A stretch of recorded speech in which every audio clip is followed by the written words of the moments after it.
Welcome to the Learner Experience Evolution, a podcast for corporate learning leaders, featuring interviews with change enthusiasts at Allen and in the larger corporate L&D community. Welcome to another episode of the Learner Experience Evolution. I'm Michael Noble, EVP of Allen Advisory, and I will be your host for this episode. Today's guest is Allison Shea. We're very excited to have Allison with us. Allison's a senior learning leader. She's worked for several organizations, including State Street and others. We'll have her tell us a little about her background in just a bit. We at Allen met Allison just a couple of months ago. She was one of our first members for Learning Leader Connect, which is a networking and collaboration group started by our CEO. Anyway, let's get started. Welcome, Allison. Tell us a little bit about kind of your background, the work that you do, maybe some of the roles and industries in which you've worked. Sure. So I like to say that I couldn't fight my destiny kicking and screaming. I am a fourth generation educator. My mother was a teacher. My grandmother taught in a one-room schoolhouse. It goes back quite a bit. And everything I've ever done, there has been an element of teaching. And so everything from kindergarten to college, before I sort of climbed my way into the corporate world. I say that with a little bit of a nod and a wink because after teaching first grade, I started teaching rock climbing because I'm afraid of heights. And I taught a chief learning officer how to rock climb. And we started chit-chatting. And it turned out that he was also a professor. When I heard the name of the class he was teaching, it was something like, this is going to show you how long ago it was. It was like the Internet for Educators or something like that, and I said, oh, that sounds like a class I'd take. I'm getting my master's in curriculum and instructional technology. And then he told me that he was a chief learning officer and said, do you want a job? And I was kind of like, yeah, okay. And so I wound up, getting this job in corporate America. And it was at a time where we were in a time of really great change, as learning the way it was done in companies was radically shifting with this technological revolution that was coming in with this crazy thing called, virtual technology and virtual learning, right? Which then ultimately became e-learning and, and then other things from there. So I think that the piece about that was so exciting to me was I have always been motivated to find the better mousetrap, right? Or I guess the brain trap in this case, right? How do we make learning sticky? But how do we make it not just something that's memorable, but how do we make it something that transforms people, that transforms education, that transforms organizations, that processes, whatever it is our end goal is? How do we do that in a way that's effective, that achieves the goal that we're trying to achieve? It's not just we want people to be walking encyclopedias with lots of information. We need them to be able to do something with that information. And we need to be able to have them retain the parts that work, forget the parts that are really not that helpful, right? And to figure out how to then interact with their environment and the people in their environment to continue that growth in a way that sort of goes out into the whole organization that they're a part of. And, as you can see, I'm clearly a very unhappy person, right? And so I want them to be able to do these things with joy. I want learning to be a catalyst. I love to share, not scare, right, in life. But I think sometimes learning really does involve a little bit of scaring in the beginning, especially in times of great change. And it turns out that one of the main themes throughout my career has been sort of arriving on scene almost as a first responder for times when we are shifting.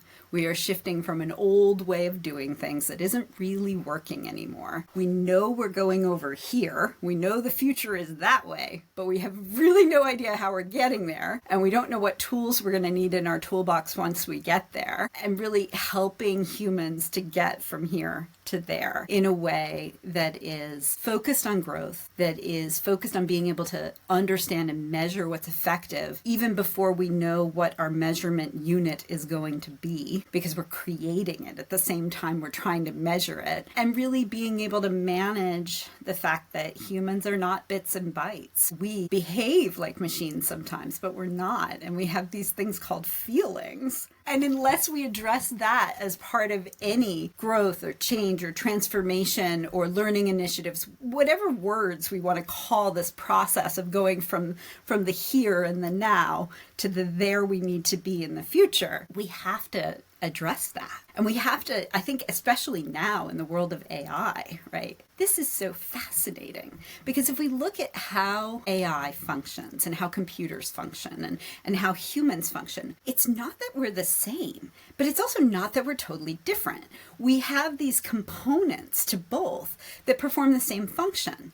So think about humans. Humans flinch, AI's glitch. It's kind of the same thing. And so where's the corollary? And so when we look at how we learn isn't necessarily different. Although the tools are different, the environment is different, the expectations are different, all of that.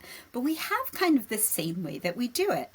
Anyway, I could go on about this for years. But... Well, thank you. I mean, thank you very much for not only the great origin story, but also for kind of your philosophy. I mean, it segues really nicely into our topic today. Most of our listeners know our focus is change in learning and development. And, one of the things you mentioned is you happened to move into the industry during a period when there's a lot of change going on. We've been lucky. That has been an extended digital transformation of learning. And, not even just in the corporate space, but all of education, how we think of education, and whether it's a crisis or whether it's an opportunity, there's a lot there. I think your philosophy and your approach, that's one of the things that I would like to get into a little bit. If you could share maybe an example of tell us a little bit about the status quo and how you got to that future state, or maybe even how you formed some of your philosophy about change. Let's dive into an example if you've got one. So I found this bumper sticker a long time ago when we used to do things like that, right? And it said, change is inevitable, growth is optional. And that has been kind of a main theme throughout my life because we are constantly handed change all the time. Even the weather changes. But what we then do with it, that's what makes the difference. And so especially in times of great technological change, that's going to change the needs of how people function. So I actually started college when I was in high school. And so by the time I graduated from high school, I was a second semester sophomore at Binghamton University. And I majored in English and creative writing with a specialization in poetry, Southern fiction, and children's literature, and a minor in cultural anthropology. So I like to say that it's I was allergic to getting a job upon graduation. But what it did give me was when I also took classes that had nothing to do with anything other than satisfying my curiosity, which I feel really grateful that I was of a generation where that's what we did in education. We didn't start specializing when we were really, really young with the thing we were sure we wanted to do, because the thing I was sure I wanted to do changed for a long time, right? And still, until finding this career where there was enough change within what was needed to do my job that it satisfied that desire to be constantly growing and trying new things. I mean, I was a kid who used to assign myself research projects over the summer, not just because I was a nerd, which I was, but also because I was just insatiably curious about everything and everyone and super nosy, And I think that because of that personality trait, I've had an experience in my corporate career where if there was a change initiative going on, sooner or later somebody was like, hey, why don't we put Allison on that? Because I was standing by the door being like, need any help? What you got going on there? Because nosy about what was coming in terms of the change. But, I think one of the things that's so important to me about that saying that change is inevitable, growth is optional, is that we often have these initiatives where we're changing things, but it feels like we're changing things because we feel like the living room needs redecorating, not because we're actually pointing towards a new direction with an idea and a goal in mind of what the future will look like and why it's worth the pain of the change. And so one of those pieces is just frenetic. And the other piece is really strategic and intentional. And so I think that really gets to not just my philosophy of learning, but also my philosophy of AI and learning, but all of my philosophical foundations about why we do what we do and how we should do it well. And I don't think that we need to always know exactly where we need to go, especially with some of the things that we're doing now. But we do need to know how we're going to set up like a data feedback loop for the changes that we're making, because we're in the situation right now where what we can do is growing so quickly. We're finding that, things that would take us a month to do a year ago, suddenly we can do that in an afternoon. And so what does that mean? And one of the things I was really afraid about in the beginning of the sort of AI revolution within learning was that it would allow us to make more terrible learning faster. And we saw that for a while, right? And we saw that too when like PowerPoint started being what we called learning. In many organizations, it's like, we've got a training on that. And it's like, no, you've got an ill-conceived PowerPoint with pretty pictures. That's not training, my friends. I think that we walk this line between pretty and effective. And we walk the line between easy and something that actually works. And so that's where I really, really love like the work of Will Thalheimer and LTAM and other measures of whether or not this learning is effective. And being able to parse out, what does effective mean? What does knowledge acquisition mean in the context of that person's job?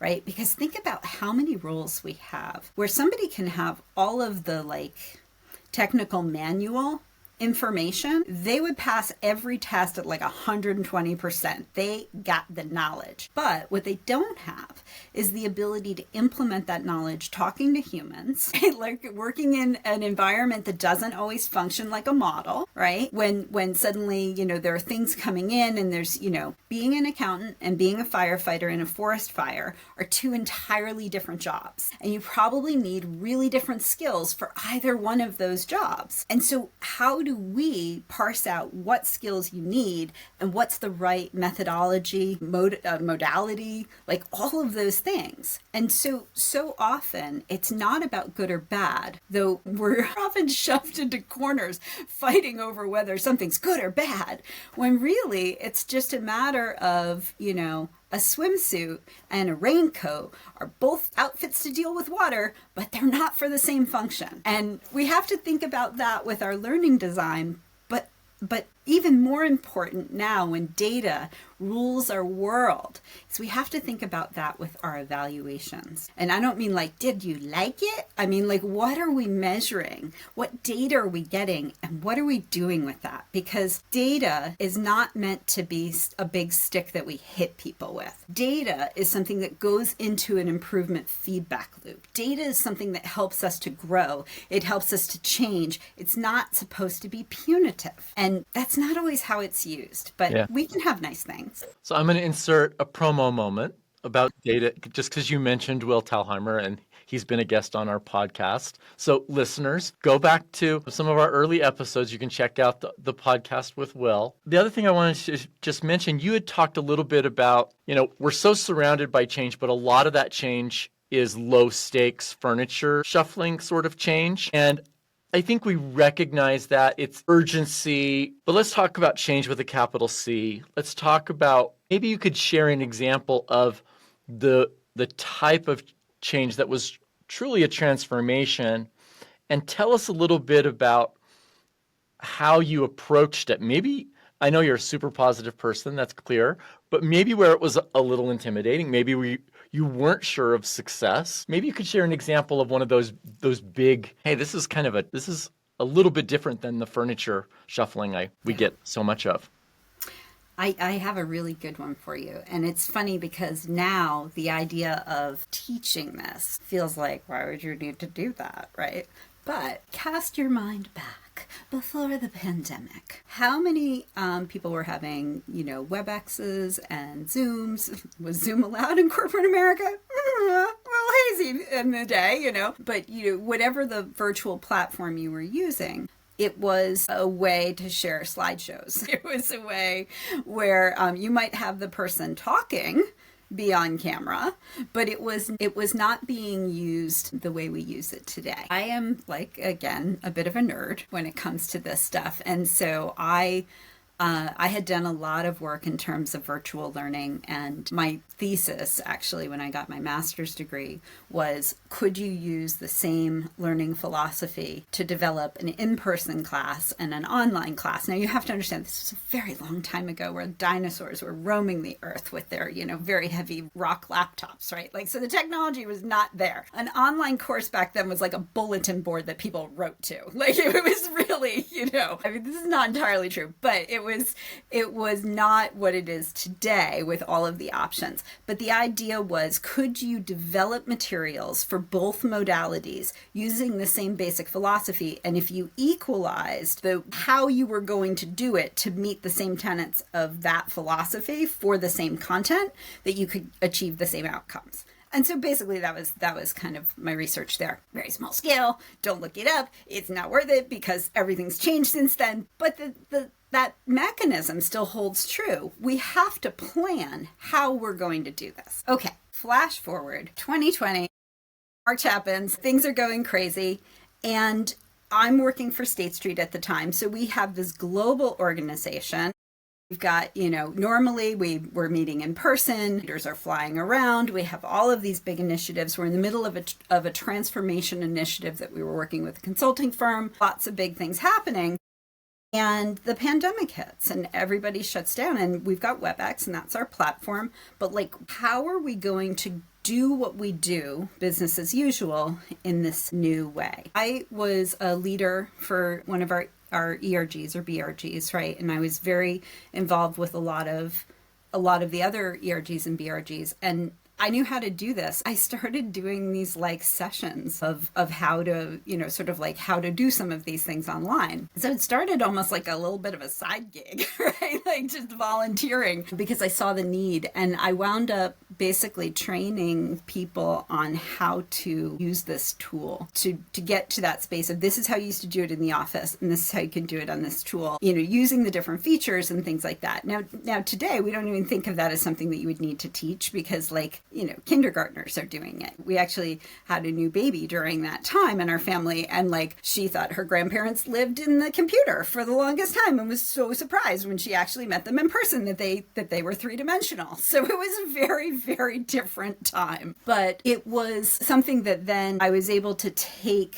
the fact that we had built this skill set so rapidly among a much larger percentage of our population that it helped us to boost our working online. And so then from there, I was able to turn that into a component in many of our formal learning programs, but also teaching that skill of how you have to stop and do that planning piece for the work you're going to do online. Now, you do it, you say, okay, but we're going to do this as part of the virtual. But the reality is, it's actually a really good step for everything we're doing. And so the backdoor way to make a big change to how we were working in a way that made it better because it made it more intentional and it gave us a moment to really work through how we would work. And so I think sometimes that's the benefit of a change that is sort of foist upon you with a time imperative because everything has changed. Now, we don't always get the benefit of a global pandemic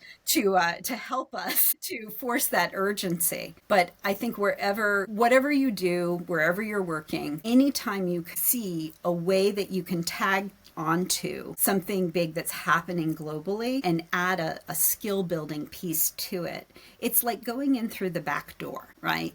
And so I think that's one of the things that I've tried to do is every big change, who am I kidding? Every project I do, I try and figure out what is the skill that's missing here? Is there a skill that's missing here that we need to actually upskill people at the same time that we are helping them to understand new information or understand how to change something or understand, what to do? I think we have to look for those sort of low-hanging fruit moments where you can glom onto either someone else's initiative or something that has a higher status of elevation of this is important, and figure out how you then also bring the learning piece in there. Because I think a lot of what we should be doing in our organizations is kind of like the campsite rule, right? You want to leave it better than you found it for humans and for organizations. And And so that's, I think, the role that we have, because so often L&D people, we have our hands in many pots, and we have the ability to sort of move through organizations in a way where we're not in our swim lanes. In fact, we're inviting others into the pool to have fun, but we really need to make sure that we're safe, and we're thinking about reapplying sunscreen, and we're thinking about, is there thunder, right? Like, we have to really think about our safety, our practices, but also what's it going to look like in a month? What's it going to look like in a year? Are we on the track to get there? Now, you mentioned a little bit your background in the financial industry. Of course, the industry is going to say change is difficult. My own personal experience is that yes, but it's exponentially more challenging and more complex in the financial industry because it's a regulated industry, because of the scale. There's several reasons for that. It's a great case study for change in some ways in the financial industry because it is a strategic thing, and it is harder to do that kind of backdoor individual initiative kind of change. Just pulling on your experience in the financial industry, what kinds of tips, what other tips or tricks would you provide when you're in an environment where change is difficult, there's going to be some setbacks? How do you create an agile change process that can duck and weave? I think first of all, you have to understand your environment, right? So I first started in corporate America, basically in a service function within financial services. Now, at the time, I had been teaching rock climbing. I didn't know the difference between a 401k and a 403b and a hole in the wall. Like, I had no idea, and I had to learn all of these things. But I think one of the benefits of coming into it focused on learning sort of like the regulatory schema is that it gave me this sense of where the walls and the rules were, and the kind of like those bumpers to make sure my bowling ball didn't wind up in the gutter before I'd even had a chance to play the game. And I think that that's something that if you find yourself in a new industry, I do like to jump industries because I love, well, again, learning nerd, I love to learn all these new things that I didn't have a need to learn before. But I think one of the things to pay attention to is, what are those guardrails? Because if you have any kind of regulatory required whatever within your organization, you already have an opportunity to build on that. And what I mean by that is that in every company, basically, there are going to be some things that you have to do because you have to do them because there's a rule or a regulation or a practice or whatever. But that doesn't mean it has to be boring. And that doesn't mean that it has to be check the box, right? It's also because so much of that aspect of learning in organizations, which really is often not, it's usually bad and it's usually torture. But what that means is that you can make it better than it is and people will be happy. But imagine if you could make it amazing, and imagine if you could make it like a trap door into not only making sure your organization is safer because people are actually listening and understanding what you're trying to tell them, but what if you could use that as really the fertile ground to plant those seeds for how people can, go from there or grow from there, really, right? And so I think that, I'm always looking for the have-to-dos, because nobody often likes the have-to-dos, because very often the have-to-dos are badly done, right? It's not always true. I've seen some amazing stuff, amazing compliance courses that you were like really immersed and you wanted to know what happened and you felt like empowered to do it. That absolutely exists. But that's not what I have seen as the majority of what happens when it is a, need to do, check the box, blah, blah, blah. Everybody's got to sign off. So I think that's a really great place to start if you're in an organization where there's not a lot of social cachet. I don't know exactly what the term is, where like sometimes we go to organizations and learning has a bad name within the organization. And sometimes it's earned its bad name. within the organization. Maybe because it was not empowered. Maybe because the people doing learning were not actually people who had any training or understanding of what good learning was. I mean, think of how many organizations they're like, we need training on XYZ. And they like look around and there's like one person standing there who didn't realize they were talking about something. And they're like, okay, you voluntold, you're going to do this, right? And that person, after 10 years of making a terrible PowerPoint and calling it training, believes that they're a training expert. And they don't hire people who actually have an expertise in that, because then they might be found out to be the emperor with no clothes. And so it just gets worse. That is not training everywhere, but that is what training is in some places. And so anytime you have an opportunity to glom onto something that has to be done and make it better, you immediately have a pipeline to begin to show people like a whole new world. It's like, I feel like there's a Broadway song that needs to accompany this happening. But I think that is a great place to start. Our time is almost up, but I want to squeeze in one more question, if I can. You've mentioned that you're a learning nerd. I want to hear what you are learning next. What's next for you in terms of your own learning journey? What do you want to know more about? What are you learning right now? Well, I have been doing a lot with AI, and not just because companies have a real need right now to understand what is it in learning, how are we using it. And I think, at first, of course, the focus was on like, how do we use it to produce learning? But I think really the magic there is not just in the learning itself, it's in the data feedback loop. It's in making this learning be responsive to us individually, right? I think that's really key. And then the other thing that AI can do so effectively. Now, this is one of those things, like many technologies accomplish things for good or for bad. It's a matter of which way you point it, right? And AI has a tremendous ability to produce unconsciously biased language. Now, that is something we can use for good or evil. So we can use language that is biased for the kind of inclusion we want to see in our organizations. We can use language that is just imperceptibly biased towards good outcomes. I mean, it's fascinating stuff. And we've got the ability to just within microseconds to get the content written to different, focuses, different groups, so the personalization is not just like, today is a great day, Michael, today we will do that. Remember what personalization used to be? It used to be like every so often your name would be inserted. That's not personalization. That's like, labeling. But we now have an ability to move towards that really quickly. But the other thing about the AI and what it offers to us is it offers to us the ability to recognize when we're headed in the wrong direction and course correct faster.